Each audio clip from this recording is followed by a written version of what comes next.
using Bluetooth. Yeah, you're a couple of times your connection waned in and out, but for the most part, you're Mm. good. You're good though. Mm-hmm. All right. In three, two, one. Hello and welcome to Cast of Strong Style. I'm your host, Don Delarente, and I'm joined by my co-host, Anwar Starwin. What's going on, Anwar? Nothing much, Don. Glad to have you back on, man. Glad to talk some New Japan with you. All right, all right, all right. Cast of Strong Style can be found on CSPN. You can find us on the web at www.cspn.us. So, Anwar, we've got a lot to talk about since the last time that we had a in-depth look at New Japan. We've got some destruction shows. We've got Fighting Spirit Unleashed that took place here in America, and then we also have the King of Pro Wrestling that just took place this week that we also have to chat a few minutes about. So we'll jump right into some of the major happenings. Our first stop will be in Hiroshima, as that was the first site of the destruction cards. And we had a never open weight 6-man tag team championship match between Tama Tonga, Tangaloa, and Taiji Ishimori. They faced off against Juice Robinson, David Finley, and Taguchi.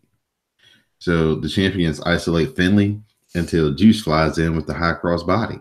It breaks down. Tonga steals Taguchi's helmet and then he hits the gun stun. Finley hits Tama Tonga with the stunner, but Tangaloa cuts Finley off with ape shit and the champions retain. So I thought this was a fun match. It's good to see Taiji Ishimori back. You know, he had kind of been on the back burner for a little while doing some stuff in Impact and whatnot. So it was good to see him in the mix with the champs again. And I just think Tama Tonga is about to have a really big 2019, and it just continued with that match. Yeah, I enjoyed the matches and having Taji back and whatnot. God are at their best in tag teams. They aren't at their best in singles thus far, so they should just kind of stay in tags. Next major happening, we had a 6-man tag between Tanahashi, Makabe, and Hamna versus the Chaos team of Okada, Yoshihashi, and Jay White. Tanahashi and friends triple team Yoshihashi, and the falling Kokeshi by Hamna connects. Tanahashi heads up top, but Jay White knocks him off the top rope. Okada saves Yoshihashi, but Tanahashi fights them off, and Okada accidentally hits Yoshihashi, and Tanahashi cradles him up for the win. So, some dissension in the ranks of chaos. You know it's gonna be some shit when you put fucking Jay White back in the mix. Just can't it can't just be straight up just a crew facing another crew. It's Jay gotta do some stuff or create some energy, negative energy in the room. So it was a mistake on Okada. People make mistakes. You can be forgiven, but I just feel like him and Yoshihashi's overall history also played into him getting frustrated like that. So, I mean, I'm not surprised by Yoshi getting so freaking hot and bothered by it. I think this was the match where it was like Yoshihashi was looking to see who to go with between, I think, Tanahashi and or Okada, and he was like, kind of just, I mean, he was kind of just, that might have been the next match, but he just got really fed up with like Okada and just stormed out. Yeah, that's the next one we'll get to. But before that, we had Kenny Omega versus Ishii for the IWGP Heavyweight Championship. Omega hits the tombstone for a near fall. Omega drops the knee pad and hits a jumping V trigger, and it spills to the floor. Kenny gets back in, he hits another V trigger, but Ishii kicks out at one. The J Driller follows for Omega. Then Omega hits a V trigger and the one winged angel, and Kenny Omega retains the IWGP Heavyweight Championship. I think like the matches itself was really entertaining, and the taunts was something added into it that I enjoyed. Ishii taunting him and then using some of his moves on him on Omega. But it's like whereas the G1 match was, you really didn't know who was going to win. Most people thought Kenny was going to win because he was just like steamrolling throughout that tournament. And when like Ishii won, it was a gigantic shock. But it was like really like when you kind of take out who you think will or won't win for whatever reasoning, that I could understand why maybe this match isn't on that level because that this match is awesome, but it's not on the G1's matches level. Yeah, the suspense wasn't as high because the intrigue was, well, can Kenny stay undefeated in the G1? And the other thing was, man, Ishii's been putting on some heck of a matches, but he's come up short in all of the good performances. So it kind of Hmm. bucked two trends with Ishii getting that win in G1. Yeah, yeah. So it was a dope match. Dope match, but not like match of the year like their G1 match was. So we move on to Beppu, as again we have Okada, but this time with Yano and Yoshihashi, and they face off again. Excuse me, it's Okada, Yano, Yoshihashi, and Jay White, and this time they face off against Tanahashi, Makabe, Hamna, and Juice Robinson. Juice Robinson fights off a power bomb. It breaks down, and Makabe hits lariats, and Tanahashi wipes out Okada on the floor. Yoshihashi counters Pulp Friction, and Jay White is in and accidentally hits Yoshihashi. Pulp Friction by Juice finishes Yoshihashi. After the match, Tanahashi is checking on Yoshihashi, and Yoshihashi blows off Okada as Jay White blames the loss on Yoshihashi. So, yeah, this is the one where Jay White was really stirring it up. And where you were referring to, Yoshihashi just got fed up and just walked out on everybody. Yeah, I think it was. I think someone said it on Twitter to add to the fact of Yoshihashi was like a child and had to look between who he had to go home with and who he wanted to go home with. And he really didn't want to go home with Okada or Jay White. So yeah, that was a wild match. We had a never open weight title match between Goto and Taichi. We get a headbutt by Goto, and that's followed by the reverse GTR, and that gets a 2 count. Azuka arrives, and he distracts the ref. Goto takes Azuka out, but Taichi low blows Goto and gets the ghetto clutch for a 2 count. We get a super kick by Taichi, and then the last ride connects, and the cover gets a 2 count. Taichi then follows up with the air raid crash, and Taichi is the new never open weight champion. I knew he could do it. I knew he could do it. I hated this match. Actually, let me rephrase it. After seeing Taichi show his best and match it like in a triple threat match for the Never Championship, the match with Tanahashi, the match with Naito, I had actual expectations for Taichi in this match, and then he just reverted back to his old bullshit. A lot of stalling, a lot of run-ins, a lot of nonsense.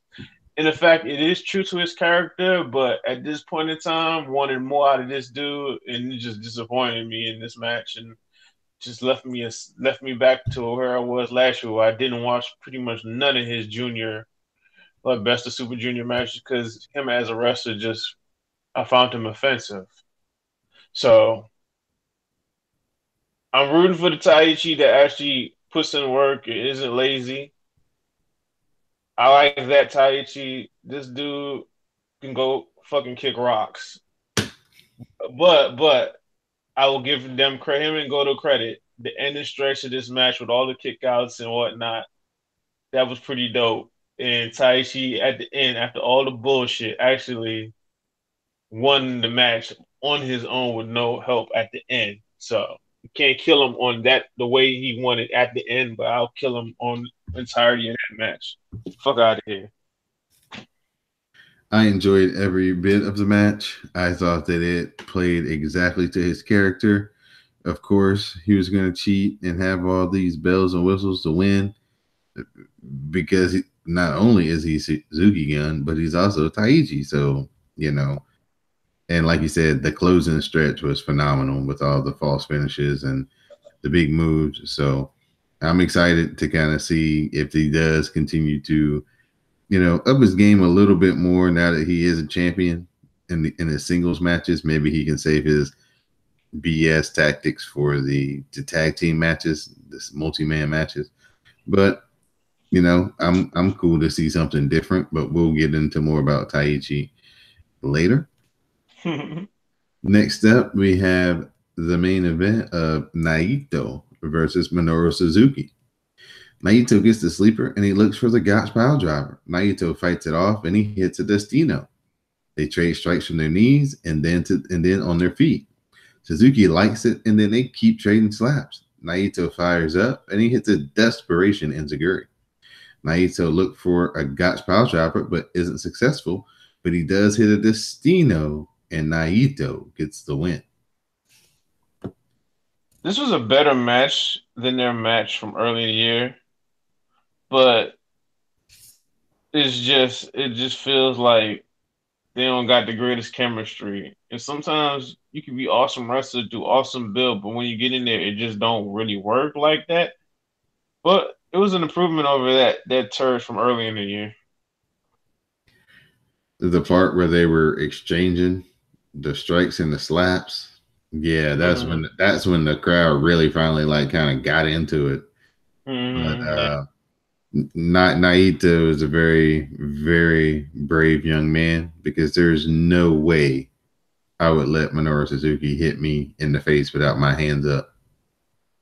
Man, he's ridiculously old man strength. There's no way. I don't like. What is the direction for Naito? He really don't got no direction after this match. No, not yet anyway.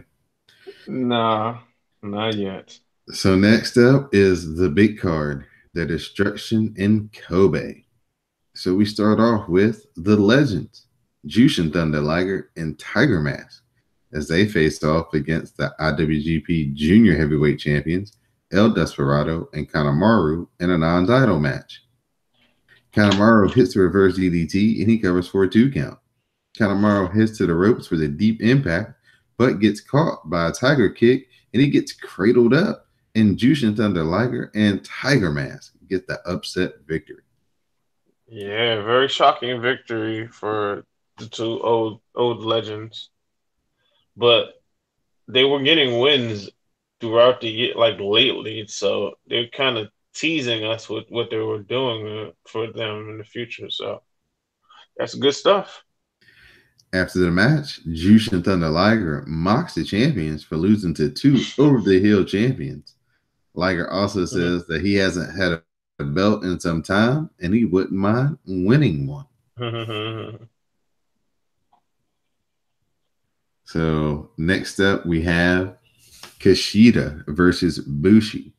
This is an IWGP Junior Heavyweight title tournament match. Of course, Hiromu, unfortunately, could not defend his title in the allotted time due to his broken neck. So they're having a 4-man tournament. And this is the first matchup between the 4 men. Kushida and Bushi faced off, and Will Ospreay and Marty Scurll are in the other tournament match before we get to the finals. So Bushi heads up top, but Kushida counters the MX into the hoverboard lock. Bushi fights, but Kushida rolls him back to the center of the ring as Bushi grabs the ref, and he missed Kushida and cradles him up for a 2 count. Kushida counters the code breaker into 2 Back to the Futures, and Kushida picks up the win. That was an enjoyable junior heavyweight match between 2 wrestlers who do have good chemistry and have had strong matches over the years. So it's good on them in the semifinals. I'm in the LIJ camp, and I wanted to see Bushi make a little run, just for storyline like reasons. It would have been cool to see him. go further, but I get it. Kushida's ace, so you can't go wrong with Kushida. Never can go wrong with Kushida, man. I enjoy watching his matches so much just because he has variations to, his moves and stuff and how he gets to them. So I really enjoy anytime Kushida's in the ring. Yeah, Kushida got the perfect balance. He got the air stuff, flippy stuff, and he got that ground grapple shit down too. So we get to our main event, Tanahashi versus Okada, and this is for Tanahashi's Wrestle Kingdom title shot. Yeah. Okada cuts Tanahashi off with a drop kick and follows him up top. Okada teases a super tombstone, but Tanahashi fights. He knocks Okada down, but Okada pops back up and Tanahashi fights him off again. Okada keeps fighting. He heads back up and Tanahashi slaps him. Tanahashi knocks Okada off into a high fly flow. Tanahashi heads back up as the crowd goes crazy and the high fly flow connects. Tanahashi heads back up and he hits another high fly flow, and Tanahashi finally is successful over Okada once again.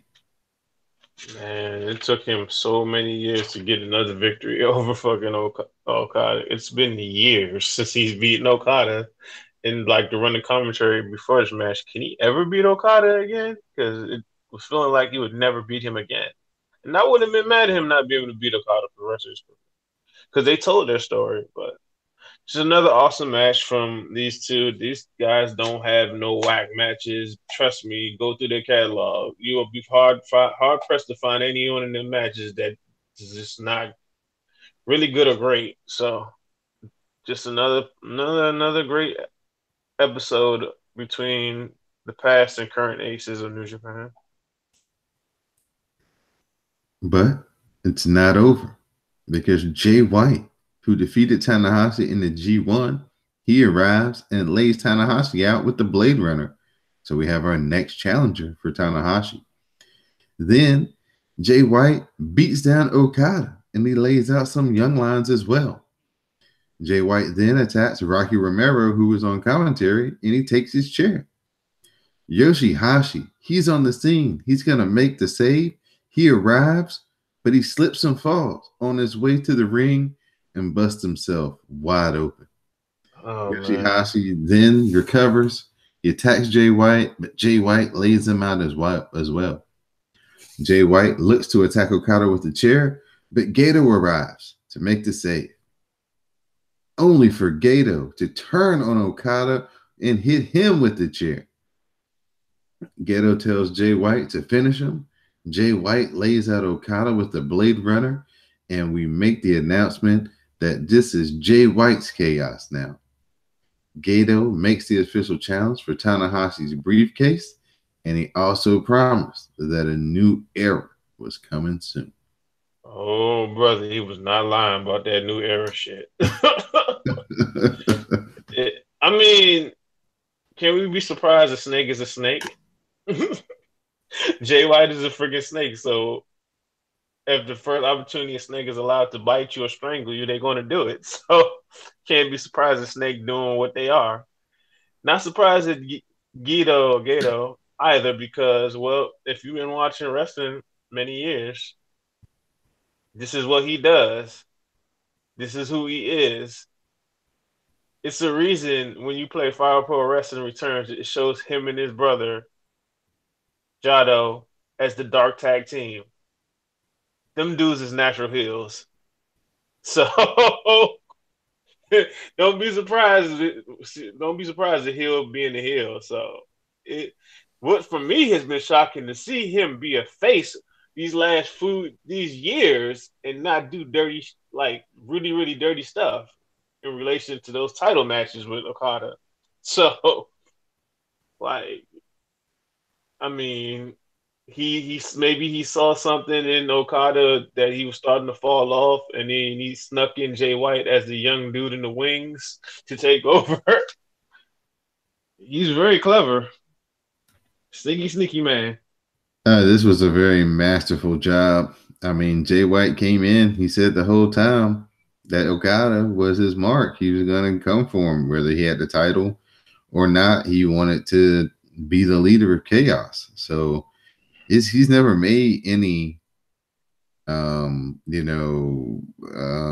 never tried to hide, what his intentions were. He's always been very straightforward about what this was for him. You're right. He's never lied about that. He's always been telling you what his main goal was. He also like wanted chaos fighting each other to help set up the tension and uneasiness too. It's like in so many levels of sneakiness, but he executed it really greatly. Indeed, indeed. You're listening to Cast of Strong Style. I'm your host, Don Delarente. I'm joined by my co-host, Anwar Starwin. Now we're about to move on to Fighting Spirit Unleashed, which took place in Long Beach, California. So we had some pretty fun matches on the undercard. Rocky Romero, Show and Yo versus Jushin Thunder Liger, ACH, and Taguchi. The team of Liger, ACH, and Taguchi got the win, so that was an awesome opening match. We had The Addiction, Christopher Daniels and Frankie Kazarian face off against Chase Owens and Adam Page. Christopher Daniels and Frankie Kazarian got the win with the best Meltzer driver ever.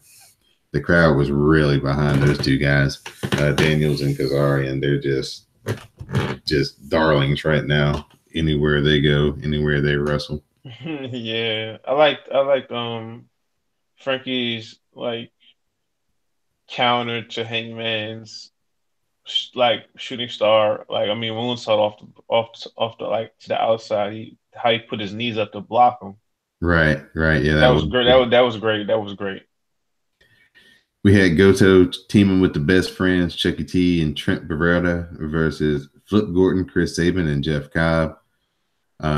Jeff Cobb, Chris Sabin, and Flip Gordon got the win as Jeff Cobb hit this Tour of the Islands body slam on Chucky T. We have Suzuki Gun, Zack Sabre Jr., Lance Archer, and Davey Boy Smith facing LIJ, represented by Evil, Sonata, and Naito. Zack continues his dominance over Evil as he counters everything is Evil into a European clutch and got the win over Evil. And Evil was just sitting in the middle of the ring like, I had him. How did he get out of this? Evil was suffering a crisis of confidence, and yeah, he was really out of it. So much to the fact that the fans actually felt sorry for him and was just trying to push him and encourage him. Post match, the cheer for him was pretty good to hear, and I believe, like, I think Naito came back and stuff. So, all right, it's okay, man. Come on, let's get out of here. We had the ace of the heavyweight division, Tanahashi, teaming up with the ace of the junior heavyweight division, Kushida, to take on Gedo and Jay White. But is he really the ace of the heavyweight division? I mean, that's the moniker. That's the moniker. That's the moniker, but we know who the ace is. It's about time to hit the high fly flow, but Tanahashi gets cut off with brass knucks by Gedo.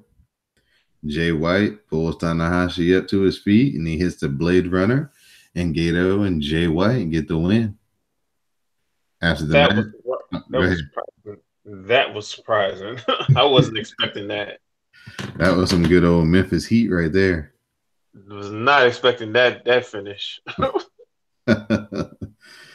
After the match, Jay White grabs the mic. He's getting booed at the building. There's all types of FU switchblade chants. Jay says as soon as Tanahashi won the G1, he gave Okada a shot. But it was Jay White who beat Tanahashi, and he deserved the shot. So what was he waiting for? Jay White says that Tanahashi and New Japan are scared because they know that Jay White will beat Tanahashi. Your assessment of that promo, sir? The promo, green general like big heat, and it wasn't no 50-50 crap. People really hated Jay White, and that's how like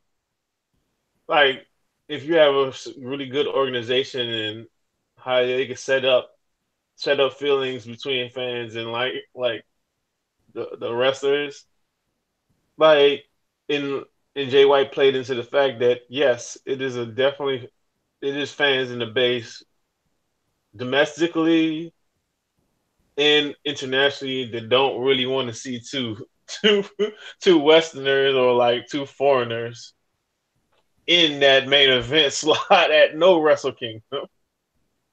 That is facts. We'll move on to Will Ospreay facing off against Marty Scurll. This is the second semifinal match for the IWGP Junior Heavyweight title. Marty hits a super tiger suplex from the top rope for near fall. Marty then hits a lariat and a package side pile driver. Marty follows up with the graduation, and Marty Scurll continues his dominance over Will Ospreay. So it will be Kushida facing off against Marty Scurll in the finals for the IWGP Junior Heavyweight Championship. I don't know if it's dominance because Will broke all that crap during this year, but One but win don't make no dominance unbroken. nah, he beat him 2 times, brother. Oh yeah, he beat him to win the title, and then he beat him on that time he almost broke his neck. Okay, yeah, gotcha. So yeah, like, but yeah, Marty has the overall wins, but yeah, regardless of that, the this match was awesome. I like the pace that they came out with. And sometimes when Marty really has that fire and has the right opponent, he could just go all out and have great matches. Osprey probably is his best opponent, so the match itself wasn't that surprising. It's just Marty's a smart dude. He know he's over and ain't got to do as much, so he don't do as much anymore. But when he really is engaged, it's really fun, and I like seeing Marty go all out. Yeah, they jump started the hell out of this match. I mean, Will Ospreay hit like a flurry of big moves in the first like 45 seconds and was going for the win right off the break. So that was a good feel because he knows that probably the later it gets, he might not have that advantage over Marty that he does Mm-hmm. over everybody else. So I really like that. He really came for the gusto right out the break. It reminded me of his rival Ricochet and how he came out the gates versus Hiromu in their title match last year, where he just came out just on fire to kill fucking Hiromu.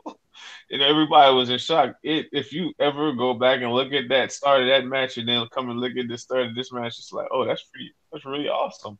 That's a good thing to use every once in a while instead of just I'm gonna do my wrestling hose, you gonna do your wrestling hose, and we're going back and back, and then I'm gonna just beat you on some shit.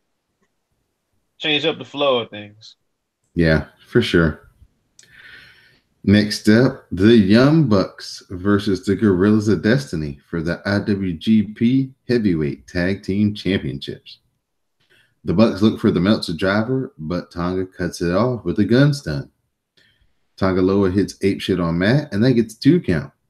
Matt fights off guerrilla warfare, but runs into a pop-up gun stun, and we have new IWGP Heavyweight Tag Team Champions in the form of the Gorillas of Destiny. Yep, this match was really good, and the God needed to win after that wild heat, that X Pac heat they developed over the G1. So when the never six man was a start, and then this was another like building moment for them to get this match, get this titles back. It put them on a really good momentum heading forward throughout the rest of the year. For me, like once I saw Matt get that back injury, I was like, yeah, they about to lose. Because that's my experiences with Matt usually. When they're in these matches, title matches or whatnot, when he start grabbing his back, that's a tell that they about to lose. So don't know if I really like having a tell like that, but still an awesome match, and Bucks dropping all these titles, man. No, might about to take that money, bro.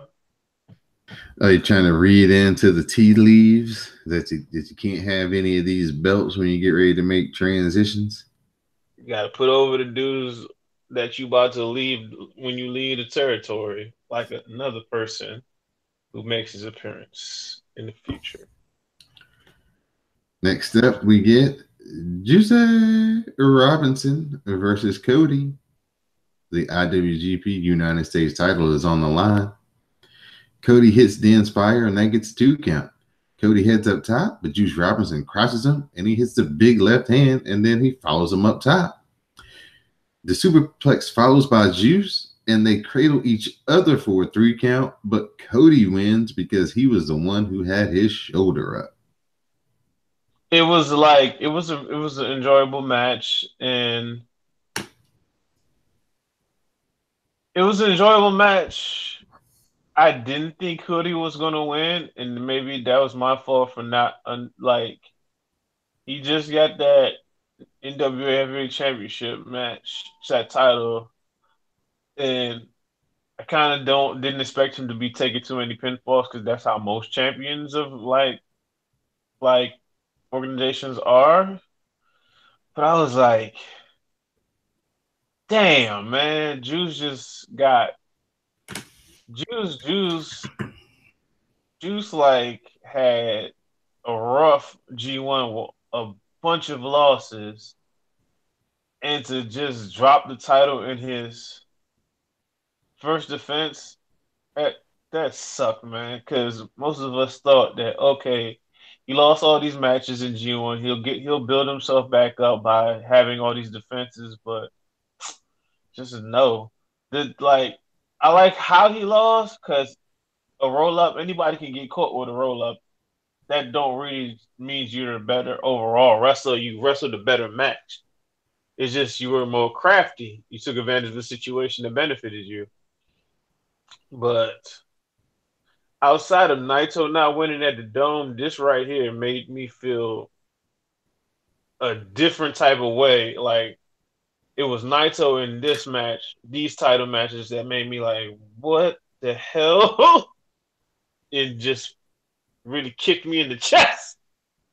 Cause I mean, this is a podcast of color, and Juice is like our only representative in that company. So yeah, man, that's another level for me. So that sucked. I ain't mad at Cody. Um, I don't really sometimes get how where Cody be shading the next people for whatever reason, but whatever. Well, Cody Rhodes never had to go through that. He got, the fast track to the stardom and the fame, even though he started late. So he probably looks down on that, down his nose, because people always probably told him, you're only here because, of who your daddy was. And that's probably right. Or, Dusty did have his favorites, and maybe he felt like, oh, this was one of my dad's favorites. So let me, show Uh-huh. Yep. him, show him who the true favorite really is. hmm And I get it if it's on some parent stuff. I was like, just the stuff he be saying about NXT kind of be like, it's probably just for heat stuff, but I just look at that and I was like, what is this shit about? It's main event time. It's Ishii and Okada versus the Golden Lovers, Kenny Omega and Kota Ibushi. Kenny Omega takes out Okada. Ibushi then hits a head kick in the straightjacket German on Ishii for a 2 count. Ishii counters the Kamigoye, and Omega is back in, and they take Okada back to the floor. The Golden Lovers hit the golden trigger on Ishii, and they get the win. This match was awesome. It was a match. This match was a great tag match.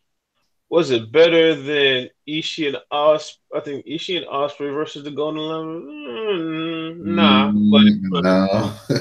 but this was awesome. This was an awesome main event, and I left the show feeling pretty good. So I like seeing tag matches. I even mind trios matches. It's just Them 4 and 5 ways, you can miss me with all that multi-man bullshit.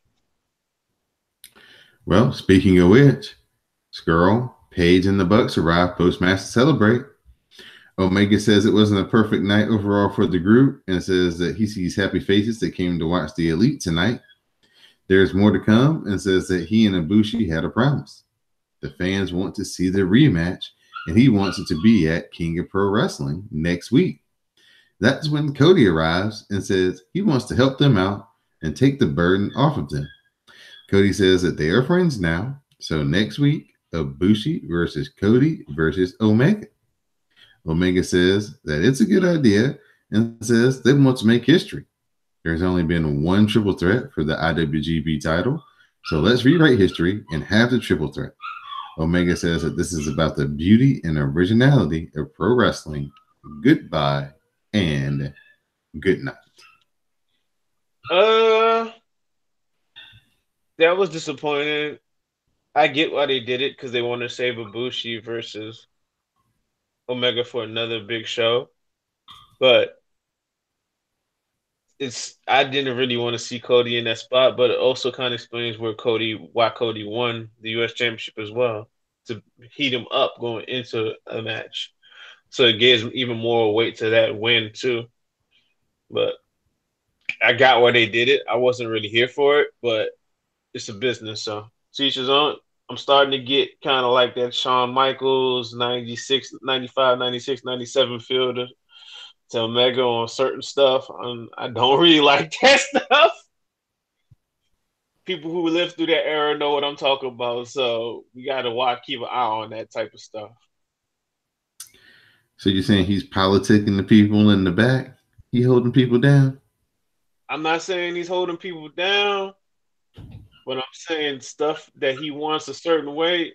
If it ain't a way, he ain't really going to be really signing off with it. And that's why probably you see certain stuff on that Elite show that they can't get on New Japan.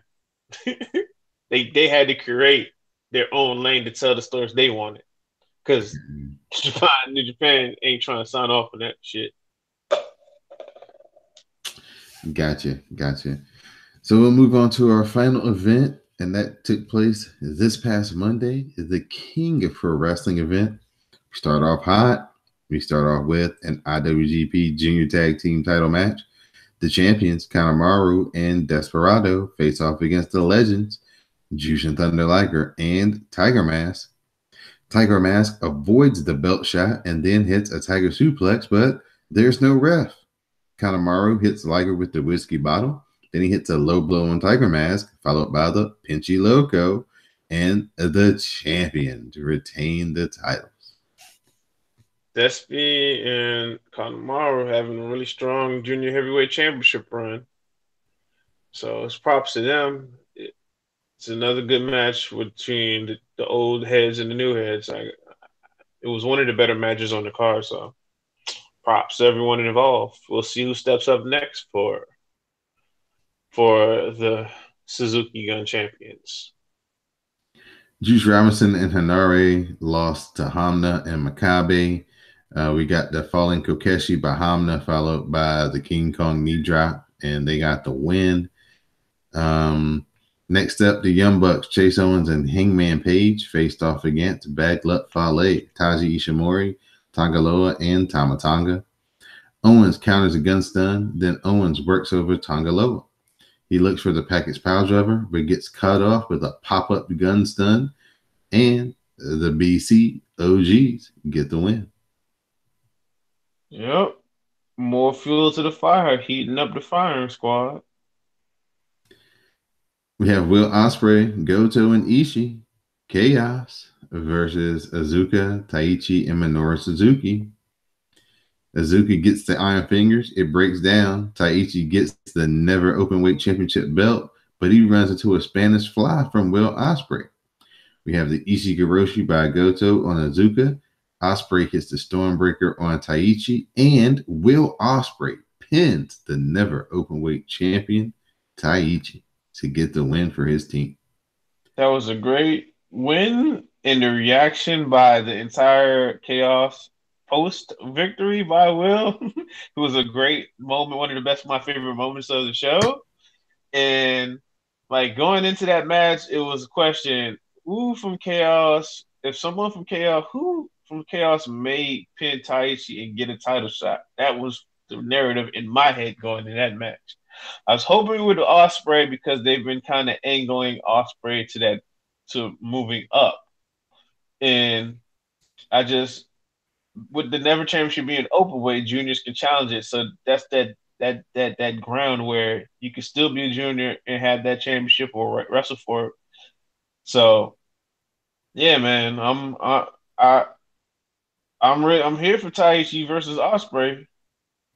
If this match sucks, I doubt that match gonna suck.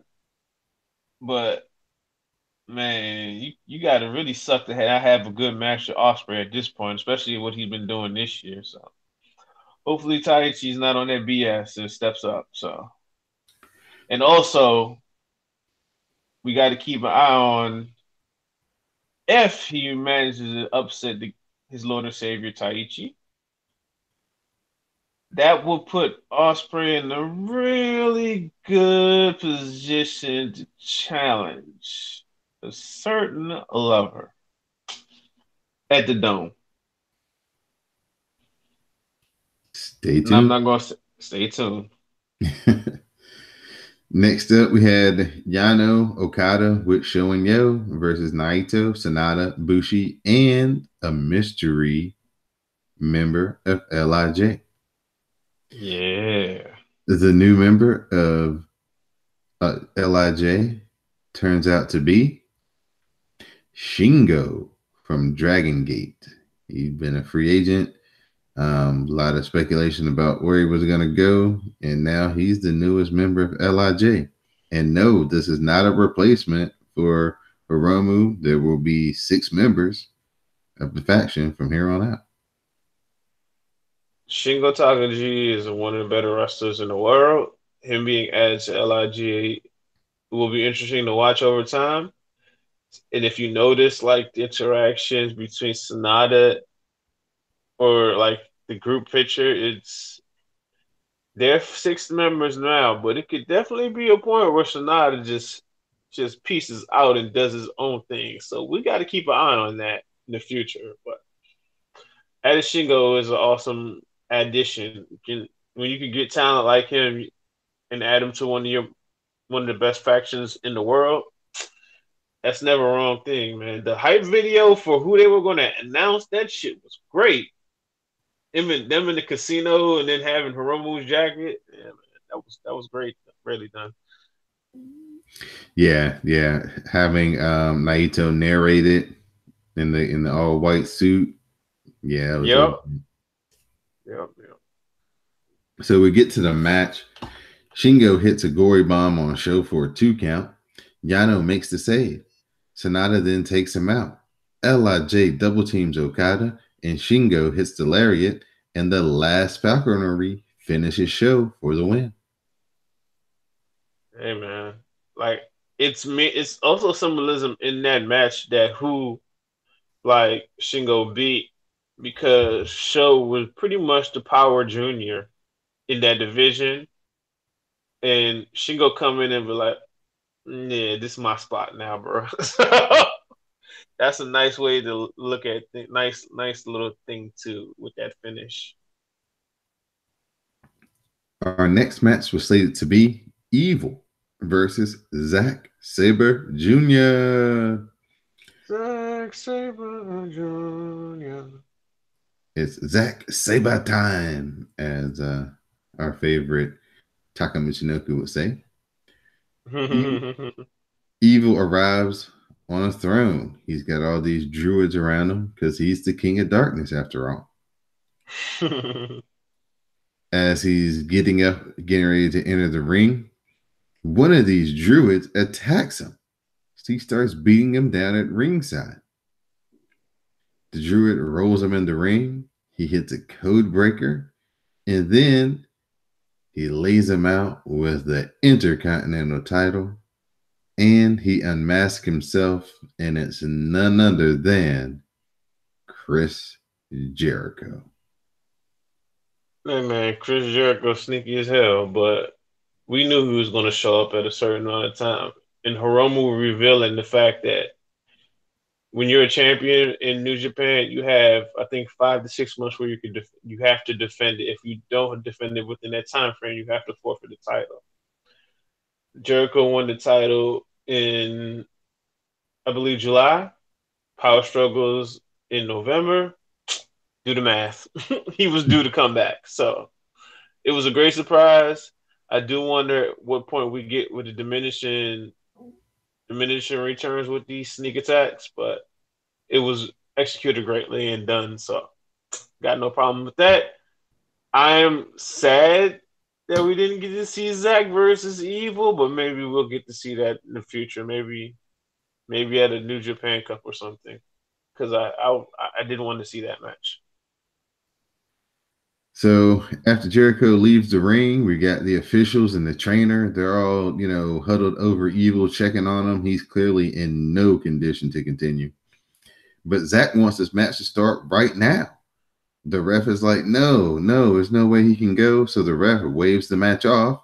So Zack attacks the ref and he starts beating up Young Lions. He lays the boot to Evil and he starts working submissions as Evil is almost passed out. That's when Naito arrives and he makes the save. They brawl for a brief second and Naito ends up running Zack Sabre Jr. off. Take my money. Sign me up. I'm here. Yes. Mm-hmm. They set up 2 matches, and actually they kind of set up 3 matches. So basically, Evil versus Chris Jericho, Naito versus Zack Sabre Jr. I guess the winner of that Zack Sabre Jr. versus Naito faces the winner of Evil versus at the Dome. That's how it feels, right? That's how it feels. That would be a lot of fun. Kind of like a little mini tournament there for a nice IC title shot. Yeah, that would be cool. That would be definitely cool. I would be down for that. So that is cool, but yeah. But I like how Naito came back and helped Evil to the back, just like Evil did the same thing for him at Dominion. Right. Yeah, he walked him all the way back. He didn't just come out there and help him and then leave him. He gathered him up and made sure that the young boys were trying to help him. He was like, "Nah, I got him." So that was cool. Yeah. It's time for a title match as we have our IWGP Junior Heavyweight title match between Kushida and Marty Scurll. Marty hits graduation and he covers for a 2 count. We get a big lariat and Kushida then counters another attempt at graduation. Marty rolls up for the chicken wing, but Kushida transitions into Back to the Future. Kushida hits another Back to the Future, and Kushida is the new IWGP Junior Heavyweight Champion. Yep, that was an enjoyable match, and they went with the proper thing, proper person to win, and we'll see who steps up to face Kushida. We should keep an eye on the future shows heading forward to see if anybody catches a pinfall victory over him, or maybe someone surprises him with a pinfall victory in the Super Juniors tournament. So we got to keep an eye. Our next match, Tanahashi versus Jay White with Gato. And this is for Tanahashi's Wrestle Kingdom title shot. Tanahashi counters a chair shot with a low blow on Jay White. Tanahashi slams Jay White on the chair and he heads up top, but the high fly flow misses and Tanahashi hits the chair. We get a chair shot by Jay White, who looks for the Blade Runner, but Tanahashi cradles Jay White and Tanahashi gets the win. Hey man, that shows you craftiness and veteran savvy. That was a cool victory, and I like this match more than their previous 2 matches. So even though I like Jay White's character more than his in ring stuff, like because I don't, he's still he still got work on to do on that, but we all got work to do in various things in our life, so I'm not gonna kill him too much. But he's a great character, just still need to find that sweet balance between character and in-ring work. Because as a babyface, Jay White was awesome. So for people who've seen him as a babyface, it's kind of rough sometimes watching him as a heel wrestle. So, but yeah, man, it was a cool match. Jay White attacks Tanahashi after the match, but Okada makes the save for Tanahashi. Okada runs off Jay White and beats down Gedo. But then Jado arrives and he begs off for Gedo. The Bullet Club OGs arrive and they circle the ring. They appear to hold Gedo and Jado for Okada. But Tonga then gun stuns Okada. Gedo smiles and they all beat down Okada. Jay White joins in and then he hits a Blade Runner on Okada. And we have a new era of the Bullet Club as Jay White and Tonga hug it out and Tanahashi checks on a fallen Okada. Let's just break it down for the people that hasn't been paying attention. Jay White has consistently said what his ultimate end game was. He reaches end game right here. A lot of people didn't see certain elements, but it was always there if you really paid attention. The reason Jay White was even in New Japan was because of Fergal Devitt. Fergal Devitt founded the Bullet Club with who? Fale, Tama Tonga, Machine Gun Carl. They started it. He has connections to Fergal. He has connections to Fale and from being the same home country and training together, I believe. And also Tama Tonga, who was the one who recruited him into the Bullet Club at the beginning of the year, but he refused, not so much that he didn't want to work with his OGs. He didn't want to be in the Bullet Club that was run by Kenny Omega. This is a Bullet Club not with Kenny Omega. This is a Bullet Club that has the ideals that was founded by the man who brought him to New Japan, and his also his senpais in a way, if you really think about it. So this didn't really, it's full circle. You had to be paying attention. And for the people that pay attention and got it and connected all the dots, much blessings to you. And for the people that didn't and are new to the batch, we're gonna help you along. Yeah, this was really coming off of right after the heels of that Jericho surprise. This was really a surprise. It surprised the hell out of me, brother. I wasn't expecting this. I was like, what the hell's going on? And Jado teaming with his like brother, that ain't no surprise, dog. Like I said, they the dark tag team. Don't be surprised about that shit. It's like, but everything that happened after that was like, my brain was like, what is going on here? The sight of seeing Okada run down there to help Tanahashi blew my mind at first. Like, what is going on? It's like, that's one of the other things is, like, when you fight somebody over years, you might not say it, but you eventually develop a form of respect. And remember, if you also go back, that's another thing. If you go back to when Okada beat Tanahashi at the beginning of the year to set that record, he did acknowledge him for help putting him on the path, and he, in a sense, said senpai. So that's nothing. You gotta pay attention. This company don't really do that hot shot booking for the most part. They pay off stuff. It might not necessarily be the way you want it to be paid off. I'm an LIJ fan, y'all know. So that hurt is still there. So, but it does get paid off eventually. So this was pretty cool and surprising.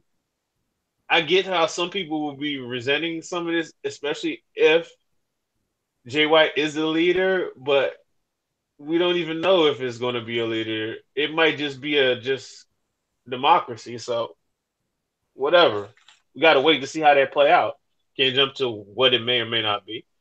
But yeah, man, like like Tanahashi come back in and be like, damn, bro, you took that ass whooping for me. I appreciate this.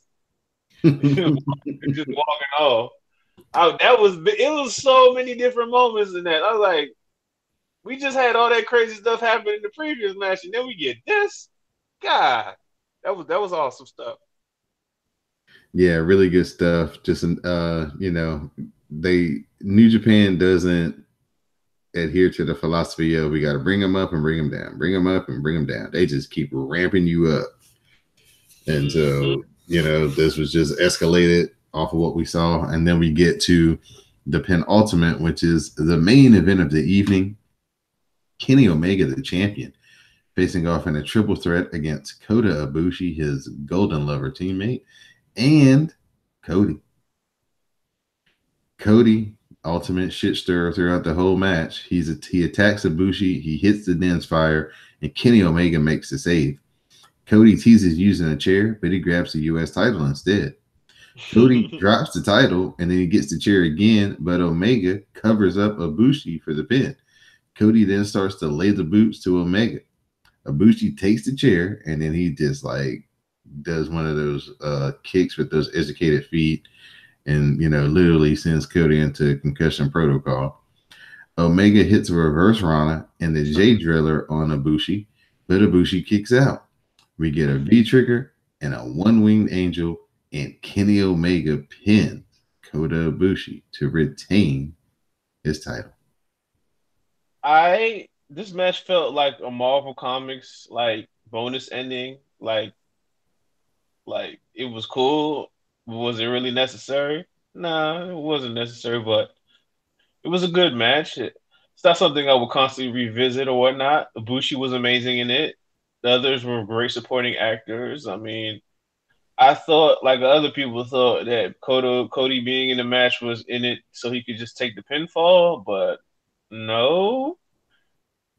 Ibushi takes the pinfall of the Omega, even though you're trying to save that finish and match for a future singles match.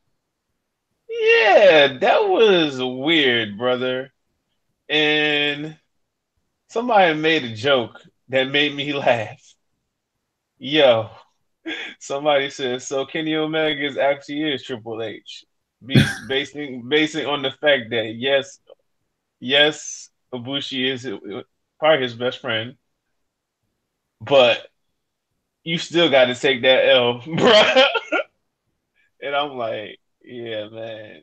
The reason y'all didn't want to do the singles match is because you want to save that match, but then you gave away that finish because the storyline was could Kenny beat Kota Ibushi, and now he's done it, so kind of wasted that part of it. So not really smart, but I guess Cody being champion plays into that finish as well. So that's I'm still going to be here for a singles match between the two. So, but yeah, they can always use the caveat of it wasn't a singles match, it wasn't a one-on-one contest.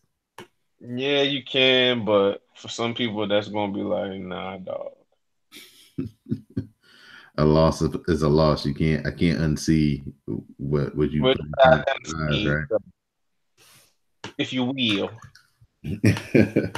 So, out of all those shows that we just reviewed, it was 3 Destruction shows, Fighting Spirit Unleashed, and King of Pro Wrestling. Which one did you enjoy the most?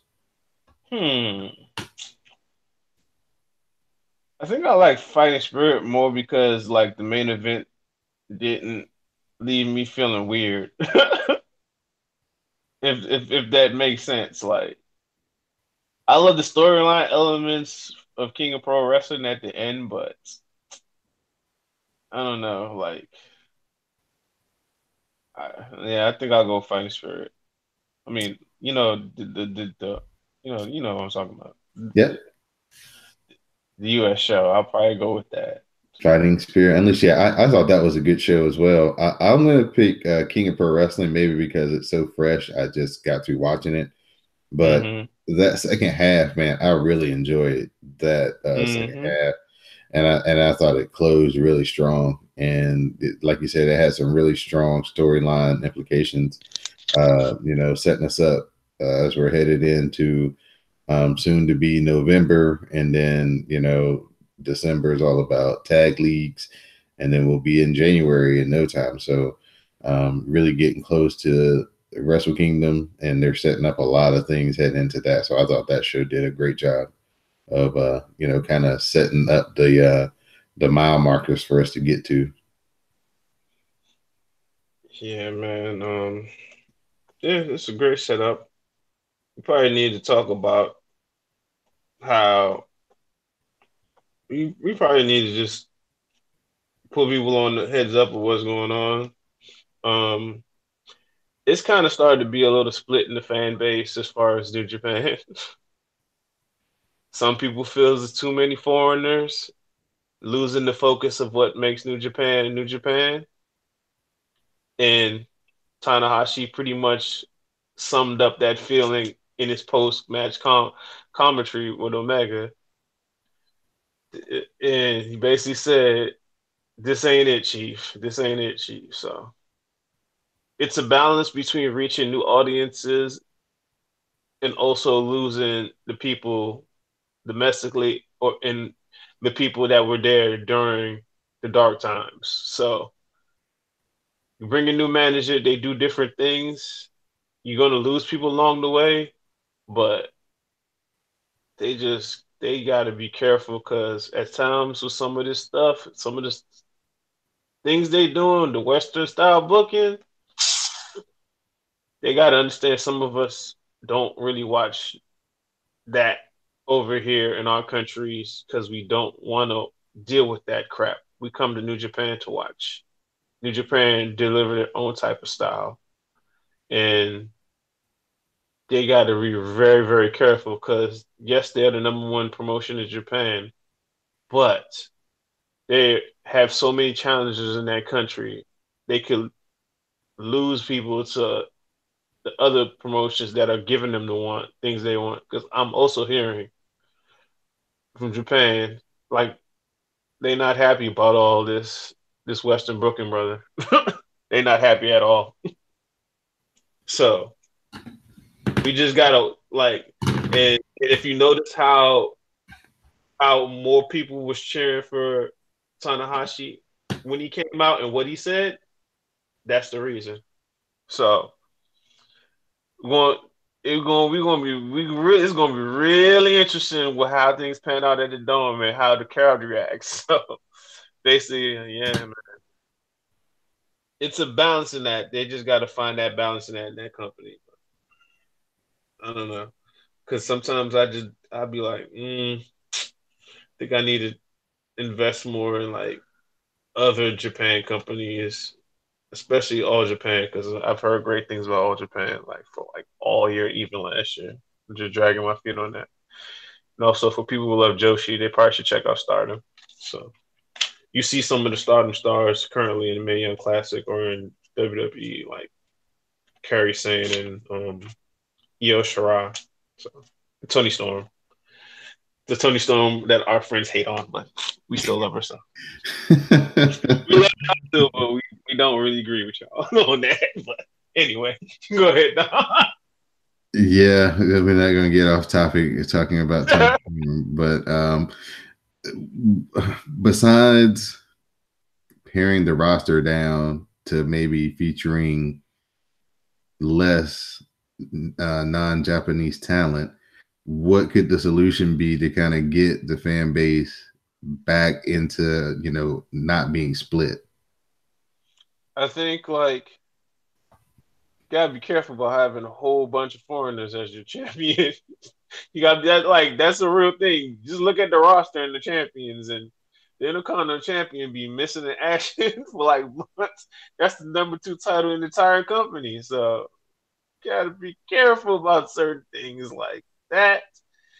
And I'm not saying you have to get rid of foreigners like as like mass exodus because I don't want people to lose their jobs. It's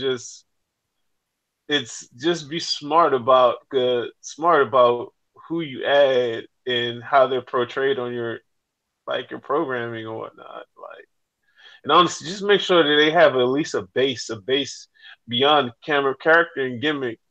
Like, can you actually do you have the basis? Can you work? Can you tell that story in the ring? Because if you can tell that story in the ring, you'll get people eventually. Like, look at Chase. Chase works his butt off. Our girl Moto clowns him in the past. You call him Sami Zayn adjacent or dollar value Sami Zayn. But I mean, the work that that dude has done to improve, I can't overlook Chase. And look at Hangman. He's more than a gimmick. He's actually talented wrestler. So you just got to get more people who are really good at wrestling combined with their gimmick. Just you have to have that balance. If you're just so strong gimmick and your wrestling is that's gonna be a problem with people, especially in that company, the fans. Yeah, I totally agree. So it'll be interesting, like you said, to see what happens at the Dome, to kind of see if we get a new set of champions and how they look. If it's back to more the traditional, maybe one guy being champion, then they may be the tag champions, and then you have the rest, Native Japan guys for your bigger main event. So like you said, real interesting times coming up here for New Japan. 2019 is going to be their probably most aggressive year as far as trying to make inroads here in the United States. So that's another reason why you're seeing, I guess, this, all these foreign guys holding belts to make it more attractive for when they have their events here, that those guys are the champions, to try to help with the sales and various things of that nature. So it's be very interesting to see after the Tokyo Dome what happens for the MSG show and what matches are the headliners and who are in them. Very much so. We'll see if the elite actually just sign temporary contracts to see through that show or for the entire year. I don't know. It'll be interesting to see how all that stuff pans out in the future. But we'll see how things play out. But I stay positive, but because I want the company to do well, but and I don't like hearing people being upset and not enjoying themselves because we're here. We want more people to enjoy themselves versus less, and that's unfortunate. But hope for the best. So Anwar, man, I'm gonna open it up to you at this point for your shout outs, thank yous, and all that good stuff. Shout out to Forever Young Cast. I enjoy listening to it every week. And shout out to you for all you do. And shout out to everybody who listens. I appreciate it and who shares and interacts because we love that part of it too as well. So never be afraid to interact. We bring just we're here for it. I'd like to give a shout out to you, Anwar, for joining me once again this week. I'd like to give a shout out to everybody who has used the hashtag Cast a Strong Style over the last month to live tweet the events since New Japan has come back off of their break from the G1. I'd like to give a shout out to everybody who follows the WrestleCast and listens to the WrestleCast and all the podcasts here on the CSPN. Please, please, please support our sponsors. Go to cspn.us. Click on the Keep Our Podcast Free tab. Support Amazon, Busted Tees, Audible, Adam and Eve.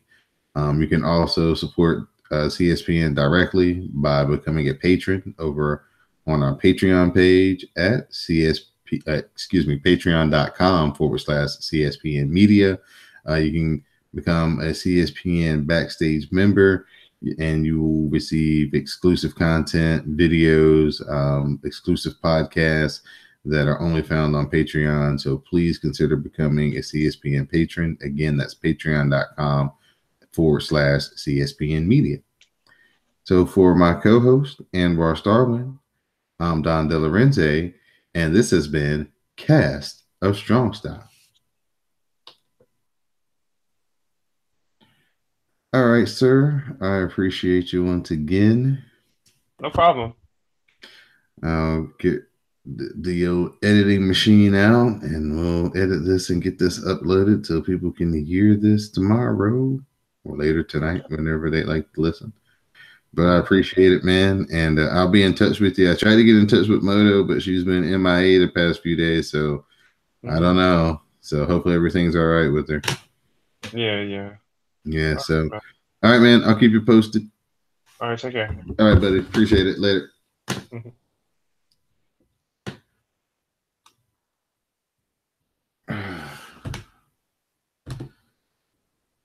Sleepy there at the end.